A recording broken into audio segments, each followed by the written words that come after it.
So you're going on a family ski holiday. Love that for you, but you don't know what to wear and you don't know what to pack. Let me help. First up, base layers. Most people know that the gold standard is a material like merino wool because it's moisture wicking, meaning it removes sweat and keeps you warm. However, for years I survived with a lowly pair of leggings and a standard top from my wardrobe. So that being said, don't sweat over your base layers, but be mindful, use what you've got or invest in the best you can afford. Next up, mid layer. This is a really easy layer to add in or take away as your needs require. We like to use a fleece for the boys. It locks in that body heat.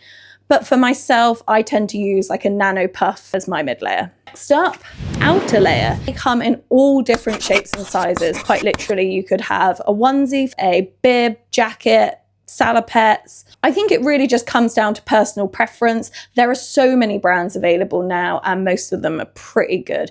And the outerwear is probably where you want to spend the majority of your money so that ultimately you stay dry. Next up, you want to think about keeping your extremities warm. I always recommend for children getting gloves with a zipper on them. It makes it easier to turn them inside out and you can just slot their fingers in and then pull it back, zip it up over the top of the jacket to keep it nice and secure.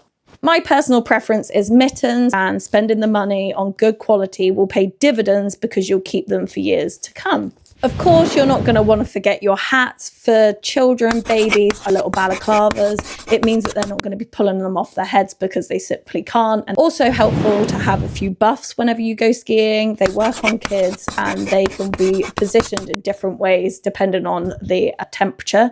Of course, we also need your helmets and your goggles. I would say you need to try them on before you buy, and you'll be looking for the MIPS technology because we need to protect our noggins. Footwear, you're going to want some snow boots of some variety. I think buying secondhand is a good place because typically if you're coming from the UK, they haven't had much use out of them. From a charity shop, I got these on Marketplace. These are Snowball boots, which will also just be his snow boots now walking around the resort. But don't forget your socks. I recently invested in a merino wool pair, and let me tell you, that is an absolute game changer because you get home, you air them outside, and then bring them in to dry out overnight. And they are good as new to go again the next day. I hope you found that helpful. I will drop everything into the caption as a list for you to check off as you're doing your packing. Hit the follow button for more tips, tricks, inspiration, and insight to our little Adventure Fam diaries.